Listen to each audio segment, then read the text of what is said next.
Olá, bem-vindos ao primeiro programa de A Arte da Guerra de 2025, depois de uma pequena interrupção para as festas. Interrupção essa que, evidentemente, ninguém estava à espera de outra coisa, não foi cumprida pelas guerras que campeiam por esse mundo fora. Sendo o primeiro programa de 2025, pedimos ao embaixador que nos fizesse um resumo daquilo que poderá vir a ser este ano, que ninguém espera que seja em termos daquilo que tem a ver com este programa muito melhor que 2024, se calhar será provavelmente pior. E começando exatamente por aí, embaixador, o que é que lhe parece nesta volta ao mundo em 30 minutos? O que é que lhe parece que vai ser a relação de Trump com a Europa e principalmente o que é que terá a ver, qual será o seu impacto naquilo que é a guerra na Ucrânia? Muito bom dia ou muito boa tarde a quem nos estiver a ouvir também. Este é o primeiro programa de 2025, um ano que vai ser marcado claramente pelo regresso de Trump ao poder. É extraordinário se nós olharmos para os vários cenários internacionais, o impacto que a chegada do novo presidente americano pode potencialmente ter e o modo como isso influi em todas as diversas dimensões do quadro internacional. O que prova, e este também é um aspecto que vale a pena começar por dizer, a importância que a América continua a ter no cenário internacional e na sobredeterminação de todos os subcenários que se colocam no mundo.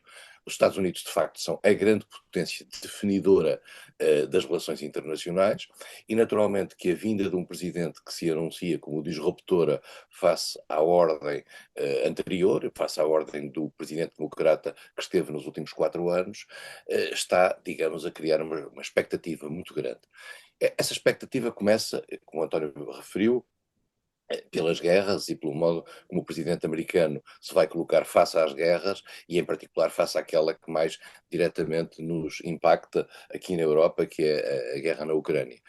Trump deu sinais no passado que em 24 horas ia resolver a guerra na Ucrânia, é capaz das coisas não serem exatamente assim, mas já há elementos que levam, digamos, a fazer presumir que os Estados Unidos pretendem ter uma, uma palavra na sua relação com a Rússia que possa, de certa maneira, criar um desenho de uma paz com P pequeno, provavelmente, uma paz, um armistício, uma pausa nas hostilidades, mesmo que isso não signifique necessariamente a criação de uma solução futura para a questão da Ucrânia.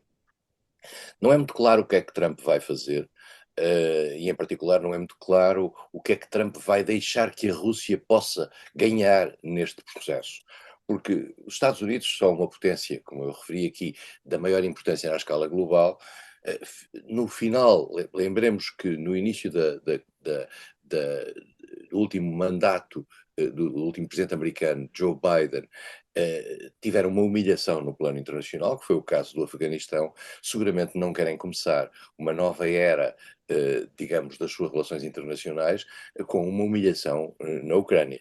E é verdade o que é que tem acontecido. Os Estados Unidos têm sido o pilar essencial do apoio militar, financeiro e político à Ucrânia e a mobilização no quadro internacional dos países ocidentais ou daqueles que pensam como os países ocidentais, da mesma maneira, relativamente à importância de manter um poder de soberania na Ucrânia que resista àquilo que foi a invasão russa de 2022. E resta saber o que é que vai acontecer agora, isto é, se os Estados Unidos vão impor a sua paz.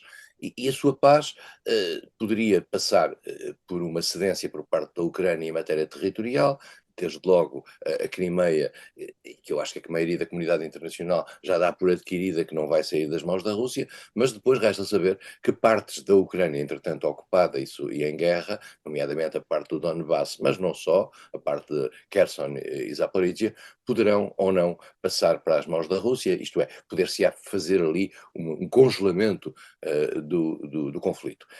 Como é sabido, os países europeus, a generalidade dos países europeus, em particular os países da União Europeia e os parceiros europeus da NATO, consideram que seria um mau sinal dado à Rússia qualquer cedência.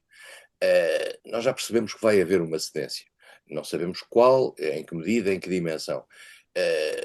O que a maioria desses países europeus pensa é que qualquer cedência que desse à Rússia uma posição de vantagem dentro da Ucrânia poderia significar a prazo uma ameaça para a sua própria segurança, para a segurança global do quadro europeu. Há quem pense ao contrário, há quem ache que, apesar de tudo, a Rússia pode ter algumas razões no desencadear desta crise, e mais do que isso, há quem pense que uma vitória parcial da Rússia não significaria necessariamente a sua capacidade de ameaçar outros Estados europeus vizinhos, sejam os Bálticos, seja a Polónia, etc. Tendo em atenção que, apesar de tudo, ao longo destes 2 anos, um exército tão poderoso e tão forte como era aquele que se anunciava na Rússia, não foi capaz de tomar a Ucrânia e tomou apenas 25% da Ucrânia. E passaram 2 anos e passaram centenas de milhares de mortos e uma perda material absolutamente incalculável. Enfim, há o que nós vamos assistir, seguramente nos próximos meses, é uma discussão entre os aliados europeus, que estão claramente em pânico face àquilo que possa ser digamos, o posicionamento que a Rússia venha a ter no final desta guerra, e os Estados Unidos, porque vão ser os Estados Unidos quem vai definir aquilo que é a força ocidental neste quadro. E, portanto, vamos assistir a este debate, vamos assistir a uma discussão sobre se Trump deixará cair uma figura como Zelensky, que tem sido, digamos, a cara da resistência ucraniana, e vamos a ver em particular como é que Trump se vai relacionar com os seus parceiros europeus. E isso, devo dizer que esta, para mim, do ponto de vista analítico, é a maior curiosidade, porque nós temos uma União Europeia que está ela própria, digamos, não muito unida, embora tendo estado no princípio desta guerra completamente do mesmo lado relativamente à questão da Ucrânia, mas neste momento começa a haver fissuras, e essas fissuras têm essencialmente a ver com o peso desta guerra, com o custo desta guerra, com o cansaço desta guerra, e também com a circunstância de alguns países europeus, nomeadamente os grandes países europeus, a Alemanha, a França, não estarem hoje em dia, sob o ponto de vista político, com uma unidade e com uma capacidade de afirmação, enfim, suficiente para garantirem essa tradução desse poder para dentro da União Europeia.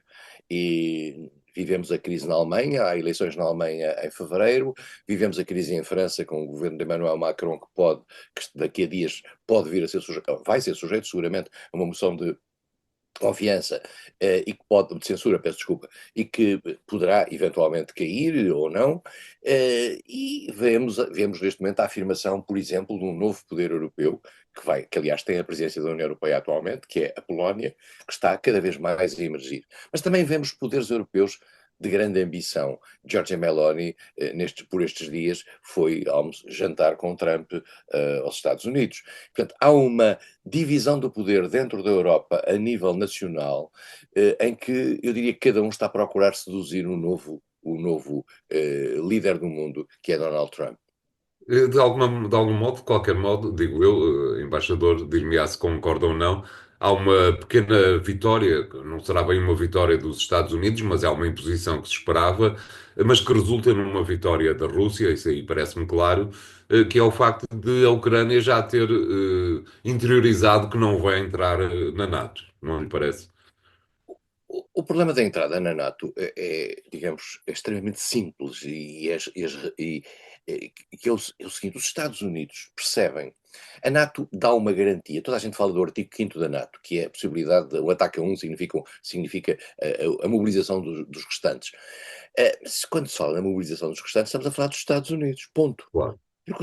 Porque a NATO sem os Estados Unidos não existe e, portanto, os Estados Unidos não estão preparados para entrar numa guerra mundial por causa de um conflito pontual. Vamos ser claros, a não ser que isso fosse considerado para os Estados Unidos um elemento essencial para a sua segurança. E claramente a Ucrânia não é uma questão essencial para a segurança americana. Eu repito isto e sublinho: a Ucrânia não é uma questão essencial para a segurança americana. E os Estados Unidos deram provas do interesse em, digamos, estar solidários com os parceiros europeus na questão da Ucrânia, mas nunca deram provas de dizer: se amanhã a Ucrânia caísse, imaginemos, nós entraríamos numa guerra mundial com a Rússia.